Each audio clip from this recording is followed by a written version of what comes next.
Hello, welcome to Exploring Religion. I'm Dr. Kegan Chandler, and in this episode, I'm going to be continuing my introduction of Shinto in the ancient periods of Japan, or perhaps what we might call Proto Shinto, with an exploration of the critical but challenging subject of kami, a term often translated in English as either God, deity, or spirit. And I'll warn you that this is a massive topic that can go in a dozen different directions, but I'm going to try to contain it to an introduction to Japan's earliest discussions of kami, asking questions about what we can learn from our earliest sources about what this word kami means. And I'll say that if you haven't seen them yet, I definitely recommend watching my other episodes on ancient Japanese religion in the Jomon, Yayoi, and Kofun periods, where I discuss the archaeological evidence related to spirit worship and possession rituals, and where I speculate how it is that the veneration of kami might have emerged in ancient Japan. Highly suggest you check those out first. But here, I'm going to be talking about kami specifically, and I'll be working first with how kami was understood from the Nara period onward. So, starting from around 710 to 712 CE, which is the time of the compilation of our earliest historical records of Japan.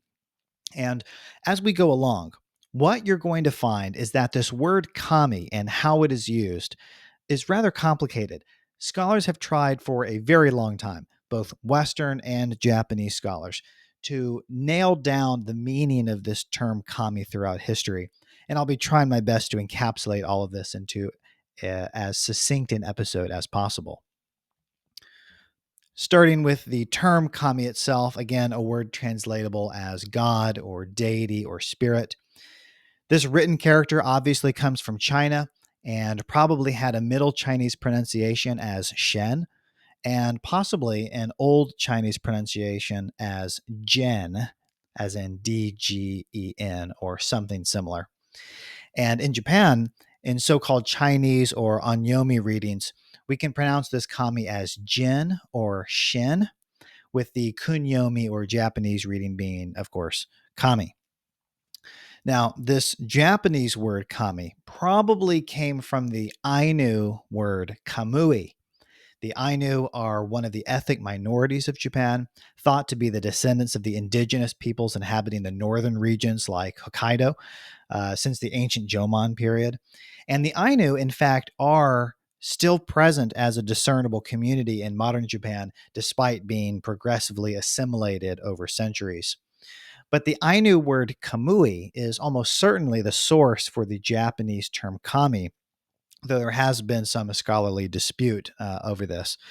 The usage of kamui actually ends up being very similar in Ainu traditions when compared to Shinto or Proto Shinto usage of kami in Japanese history, where it likewise refers to a spiritual entity, a deity, a spirit, or a god, or perhaps also, like we'll talk about shortly, a divine spiritual essence or principle.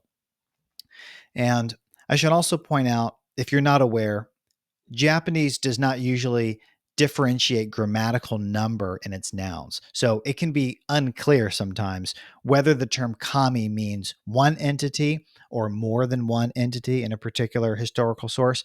Sometimes it's pretty clear.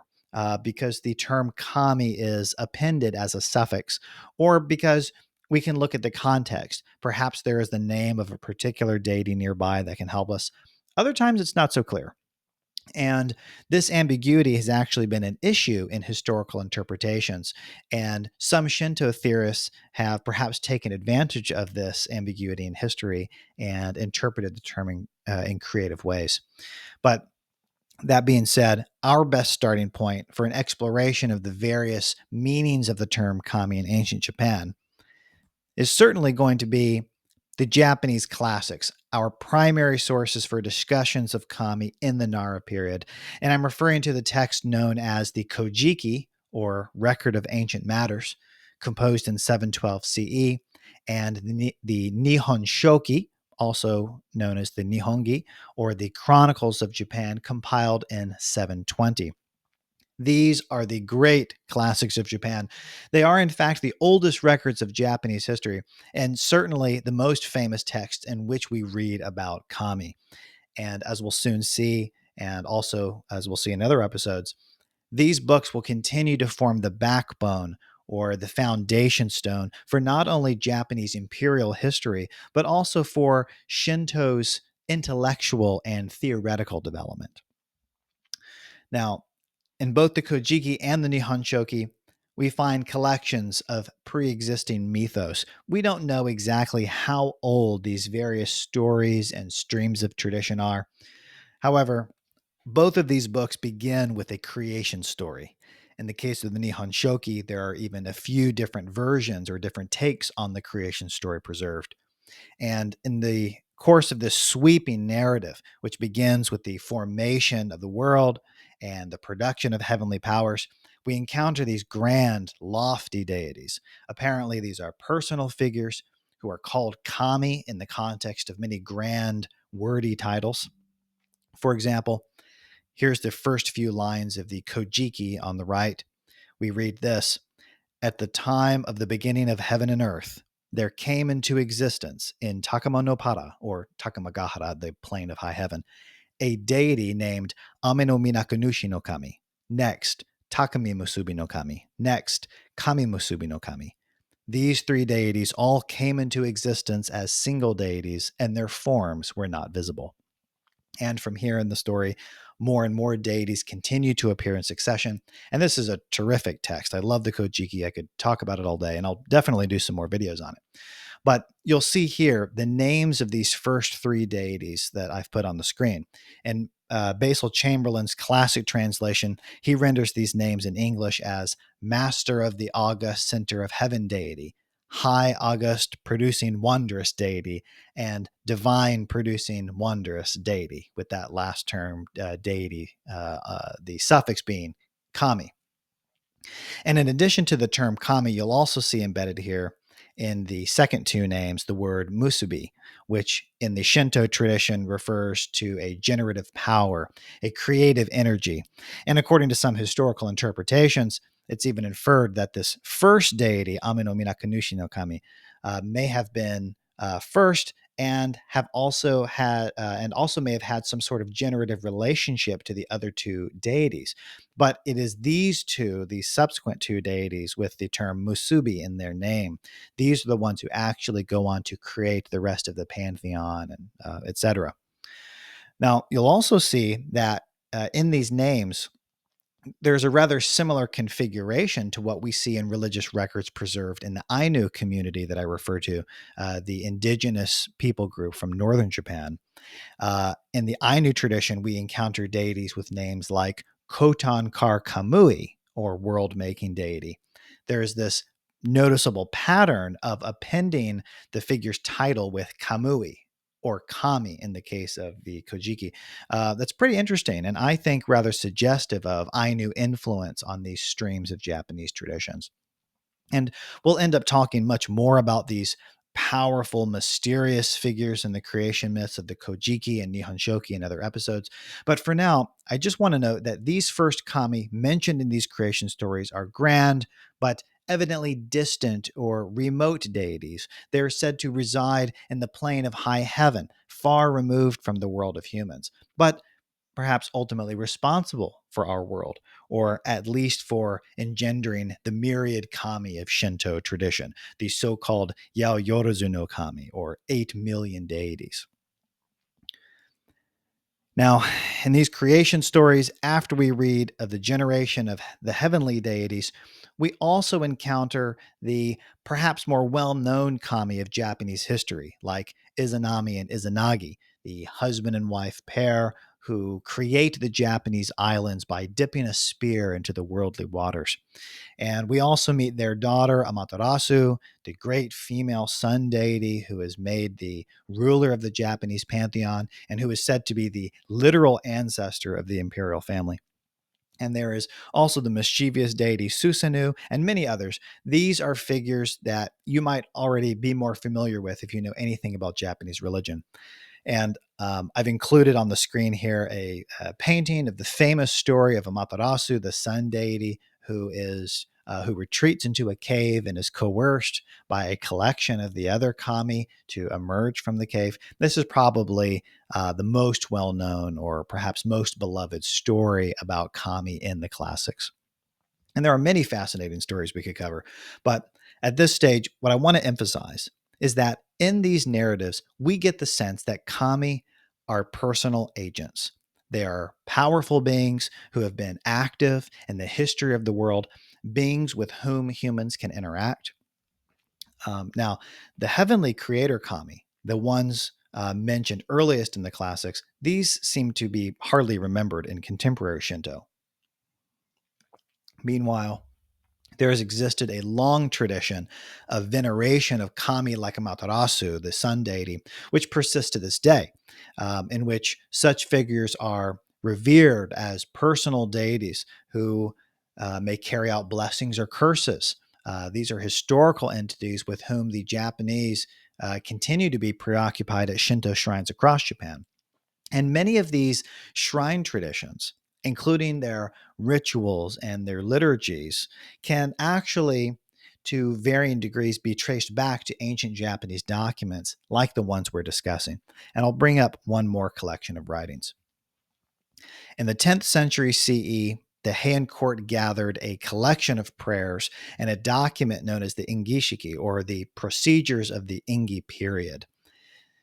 These are prayers for the kami known as norito. They are formulaic, repetitive prayers composed in an elegant, classical style. Some of the norito may be for the placating of angry kami or vengeful kami, and some may be for the inviting of the blessings of the kami or petitions to the kami to purify the land. And I wanted to include here an excerpt from one of them so that you can get a sense of not just the kami themselves, but of the conceptual ritual system at play here. Specifically, I want to introduce you to the kinds of prayers that are made to the kami for purification. On the screen here, you'll see a selection from one of the Norito called the Great Exorcism of the Last Day of the Sixth Month. And in this text, we first read of a long litany of sinful behaviors. I won't list them all here. The text then says, many sins such as these shall appear. When they thus appear, by the heavenly shrine usage, pronounce the heavenly ritual, the solemn ritual words. When he thus pronounces them, the heavenly deities will hear and receive these words. When they thus hear and receive them, then, beginning with the court of the sovereign grandchild and the lands of the four quarters under the heavens, each and every sin will be gone, as the gusty wind blows apart from the myriad layers of heavenly clouds, as the morning mist, the evening mist is blown away by the morning winds, the evening wind. As a result of the exorcism and the purification, there will be no sins left. Very interesting. So we can read in this prayer and sort of get a sense of the religious situation in which there are transgressions that are committed by human beings. And these transgressions bring an impurity to the land. And the deities, the kami, can be appealed to for purification via a careful ritual, via specific prayers or invocations. And we see here also a mention of the court of the sovereign grandchild. This is the human emperor of Japan, who, as I mentioned earlier, the emperor's ancestor is thought to be Amaterasu. And this also demonstrates that this system of kami veneration is, at least by this stage in the history of Japan, understood to be a top-down affair in Japanese society, starting with the imperial house. But my main point in discussing all of this is, again, to help you form a picture of a particular understanding of the term kami, that it refers to personal named deities as envisioned by the Japanese classics. These are powerful figures, some of whom may have a connection to the creation of the world or the creation of human beings, or perhaps to agriculture or to various other elements of human life and society. And all of this gives us an impression of a quote, polytheistic worldview, similar perhaps to what you might have encountered in the religions of other ancient cultures like those of Egypt or India or Greece or Rome. However, I want to stress now that this is not the only meaning of the term kami, as we'll see in the rest of this video. Western scholars have made many attempts to catalog this word's complex range of meanings. For example, the work of famed Irish scholar W.G. Aston, who attempted to produce a list of names which classify different types of kami. There is also the work of Sean Herbert, who collected at least 18 different interpretations over the course of 3 decades of field research in Japan from the 30s to the 1960s. And in more contemporary scholarship, there's also been the recent survey by Franciscan theologian John J. Keane. And I actually have his book here, published in 2017 by Brill, Cultural and Theological Reflections on the Japanese Quest for Divinity. And Keane describes various external influences on the word kami in history, including influences from Buddhism, Confucianism, Taoism, and finally Christianity. And he finds that each of these religious forces provided separate layers of additional meaning to the original meaning of the word kami. And he identifies these layers as animatism, animism, panentheism, and finally monotheism, which is a layer of meaning which he attributes exclusively to Christianity. And that'll be definitely be a subject for future videos. So a lot going on, in other words, in Keene's perspective, with this term kami, and what meaning it has depends on when you are engaging with it in Japanese history. And interestingly, in light of all of this diversity, I've even seen some contemporary voices actually suggest that it's impossible to define the term kami. Kami is thought by some scholars to be too amorphous, simply unable to be defined. And I've even found at least one scholar describing the term as something that is, quote, unimaginable. Unimaginable. I thought that was very provocative. And I do beg to differ with that characterization. But the fact that these kinds of opinions have been raised should at least give you a sense of the difficulty involved in interpretation. But many contemporary scholars have repeated a famous summary of the term kami written by eminent scholar Muturi Norinaga, who was a Kokugaku scholar who lived from 1730 to 1801. And I've included on the screen an image of Norinaga. This is a self-portrait that he painted when he was 44 years old. This is a very influential and very important scholar in the Kokugaku movement, or national study movement. And I'm certainly going to do future content on Norinaga and his work. But as I discussed in a previous episode, Kokugaku, or national study. This was an ethnocentric academic movement in the Tokugawa period, which aimed to prioritize Japanese culture over China and also Korea, and to promote a distinctly Japanese religious tradition, and at the same time to remove any perceptibly foreign elements from all facets of Japanese religiosity and culture in general.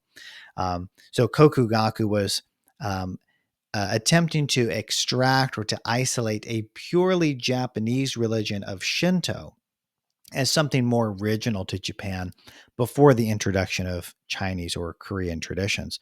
Now, Norinaga, again, is perhaps the most famous scholar of this persuasion, and he wrote a massive commentary on the Kojiki, the classic text from the 8th century that I mentioned earlier. And this commentary is called the Kojiki Den, a massive work spanning 44 volumes, with the final volumes being published in 1822 after Norinaga's death. And if you're as interested in Norinaga and Kokugaku interpretations as I am, you can actually read book 1 of the Kojiki commentary in an English translation by Anne Waymeyer, published by Cornell. I have a copy of it here, book 1 of the Kojiki Den. Really important work for understanding the situation of the Japanese nationalistic scholarship during this period, which ultimately gave rise to what scholars now call state Shinto. Very interesting. But my point in bringing this up is that Norinaga writes a summary of his own study of the word kami that has been widely referenced by scholars, also by Western scholars who have been trying to understand what this word kami is all about. And I think Norinaga's summary deserves to be recounted in full in this video because I find it indicative not only of Norinaga's own renowned sense of the vast linguistic and historical evidence at hand, but also I think this quotation demonstrates the sort of humility and honesty with which students of religion need to continue to approach this subject of kami. Norinaga writes this. He says, I do not yet well understand the meaning of the word kami, and all the old explanations are wrong. But in general, the word kami refers to, first of all, the various kami of heaven and earth spoken of in the classics, and the spirits or mitama enshrined in their shrines. And it goes without saying that it also refers to people, and even birds and beasts, and grass and trees, oceans and mountains, and anything else which has superior and extraordinary power, provoking awe. Here, superb means not only superior in nobility and goodness, but also awe inspiring things of great evil and weirdness, anything which provokes a high degree of wonder.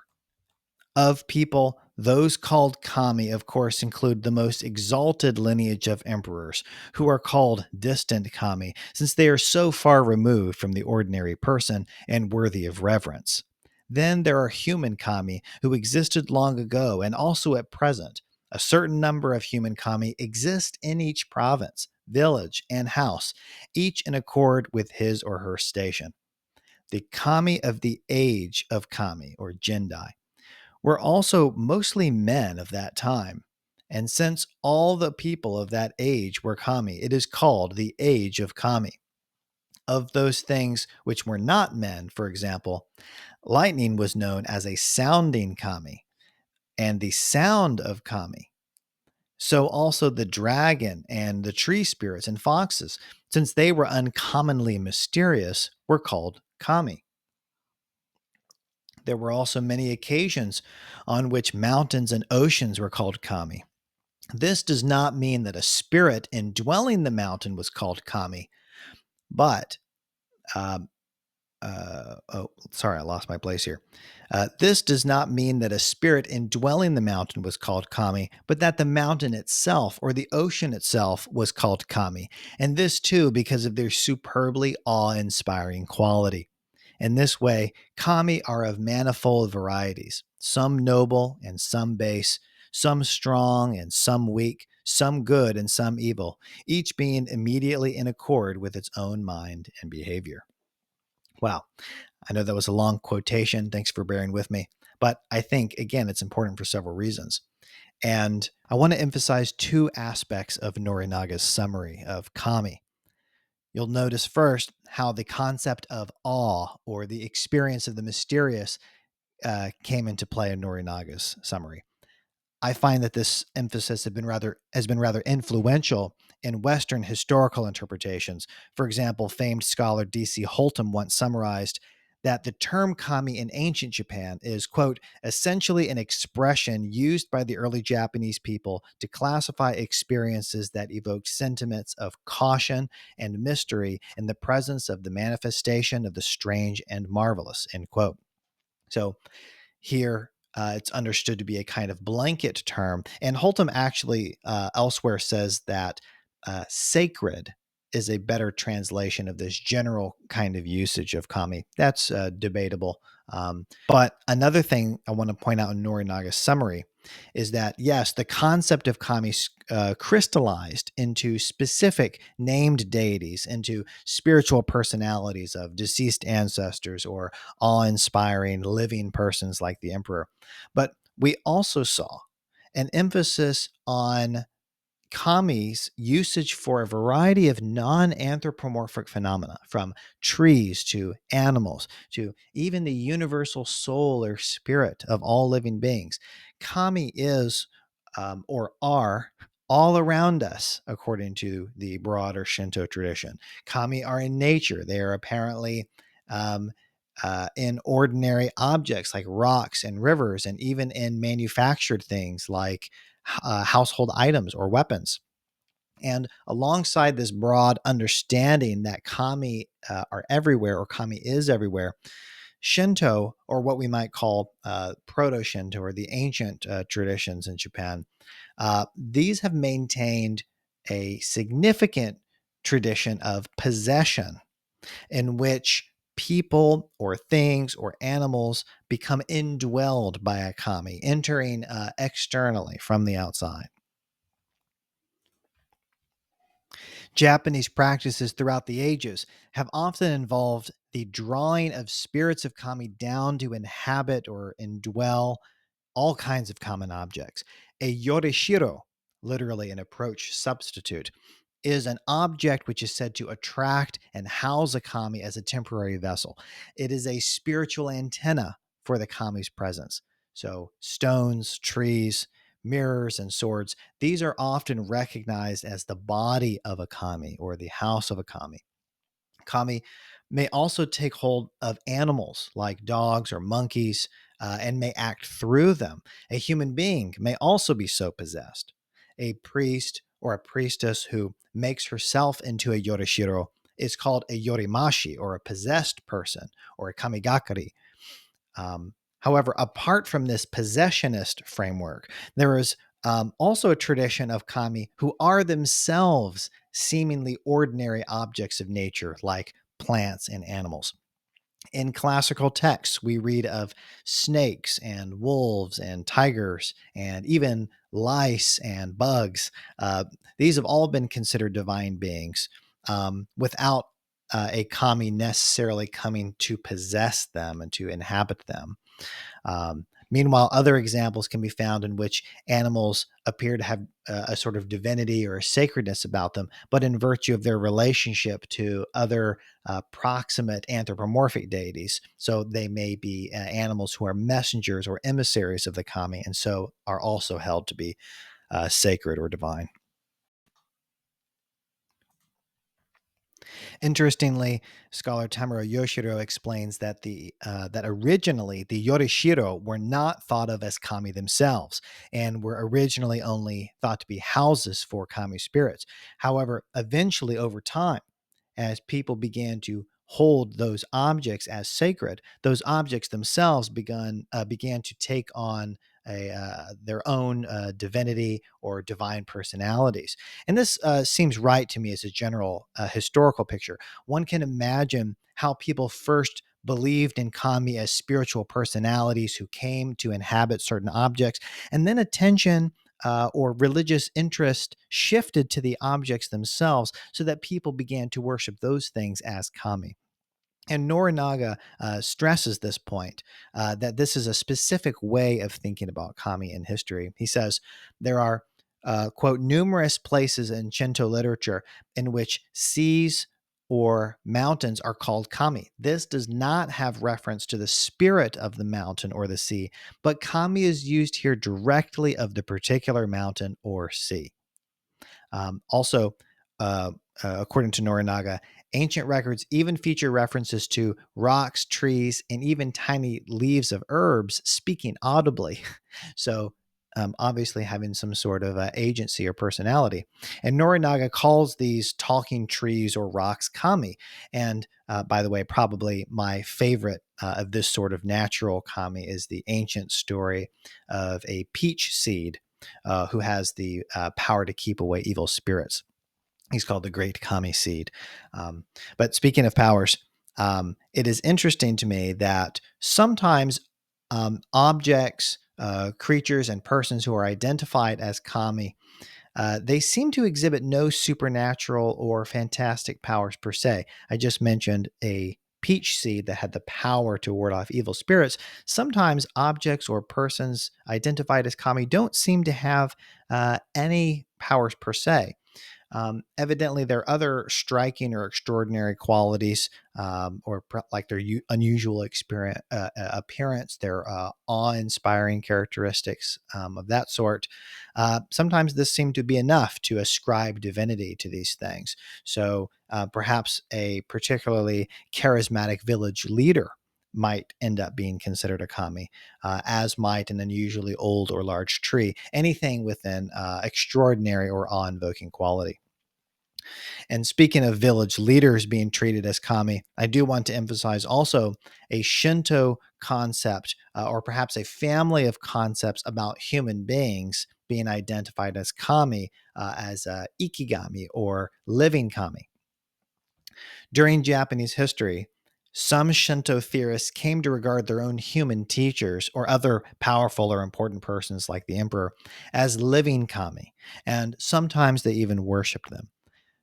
Probably the most famous figure in this regard, at least in terms of modern history, is the Emperor Showa or Hirohito, who famously, after the defeat of the Japanese in World War II, was forced by the Allies to make what is called the Humanity Declaration, a public renouncement of his divinity.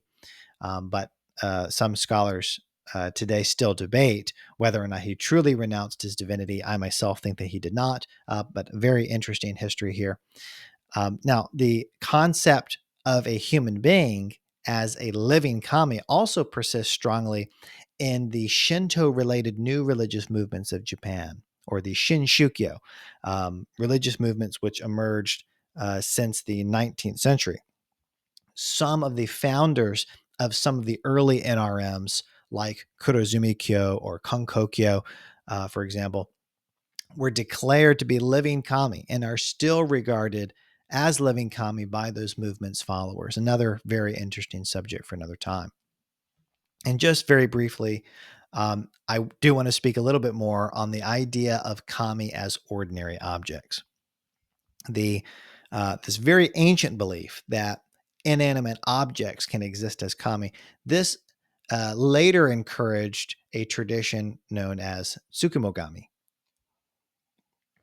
Now, this is not an ancient tradition per se. It's not from the ancient periods of Japanese history that we've been trying to focus on, but the tsukumogami tradition is interesting, so I thought I'd mention it. From the Kamakura period, so around the late 12th century, a fascinating tradition develops in which common household objects eventually come to develop personalities if you leave them alone for long enough. And usually these are mischievous or vengeful personalities. In a text called the Tsukumogami Key, or the Record of the Tool Specters, that's what that means. Tsukumogami is tool specters or tool spirits. We read this. According to the Miscellaneous Records of Yin and Yang, which is another historical text, after a span of 100 years, Utsuamono or Kibutsu, containers, tools, and instruments, receive souls and trick people. They are called Tsukumogami. So sometimes, especially if you neglect tools or other objects, they evidently don't like this, they can become sentient and they might attack you. And as you might imagine, this unique tradition makes for a lot of interesting folk tales. And many of these tales persist to this day. This is a screen capture from the anime Gegege no Kitaro.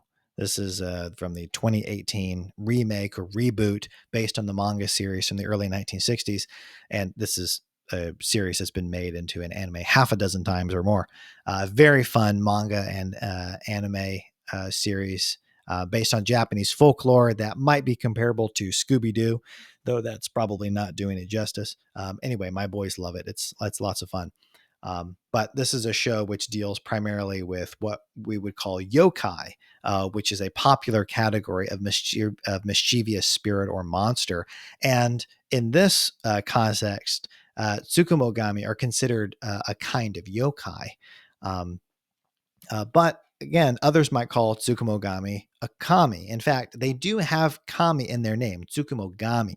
So once again, the reason why I'm bringing all this up is to establish that there has been a very wide array of meanings which have been ascribed to the term kami, from household objects on the one hand to beautiful mountains, to invisible spirits who possessed people, to heavenly deities who created the human race.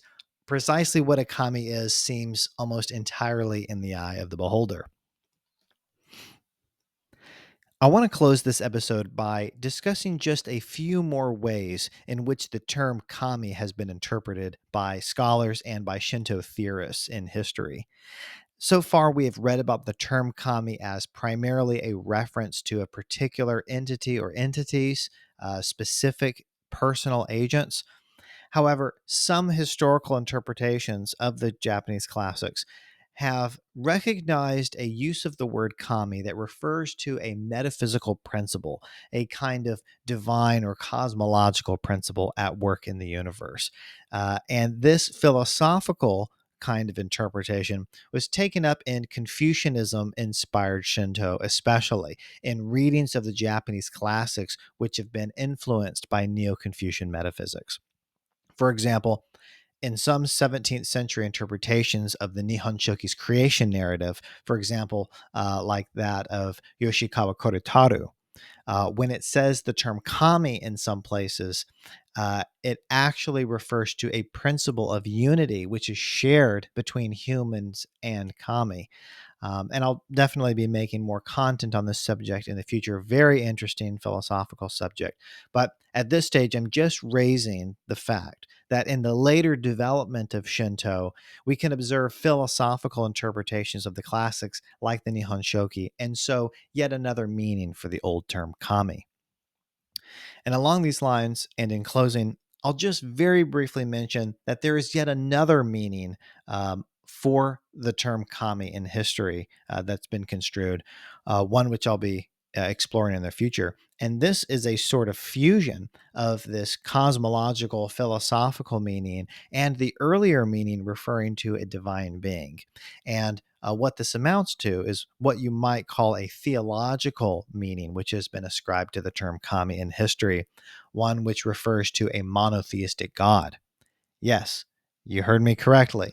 There has been a monotheistic meaning for the category of kami, and not only in a Japanese Christian context, but I argue in a decidedly Shinto, a decidedly Japanese context, and especially in the Shinto related new religious movements of Japan, which I mentioned briefly earlier in the episode.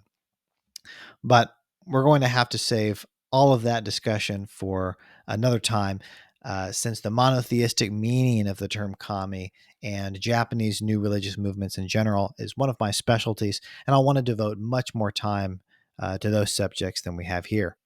In this video, I think we've covered quite a bit of ground and introduced something very important to understand about Japanese religions, and that is the fact of the term kami and its various meanings which have been ascribed throughout history. Really important foundation to have in mind that kami has at once referred to, on the one hand, specific deities, also inanimate objects or impersonal objects, we could say, or non anthropomorphic objects, and also to impersonal, divine, or cosmological forces at work in the world. Very important to keep all of these different meanings in mind as we continue to explore Shinto, or the Shinto family of traditions in Japanese history, and also Shinto related movements in Japan.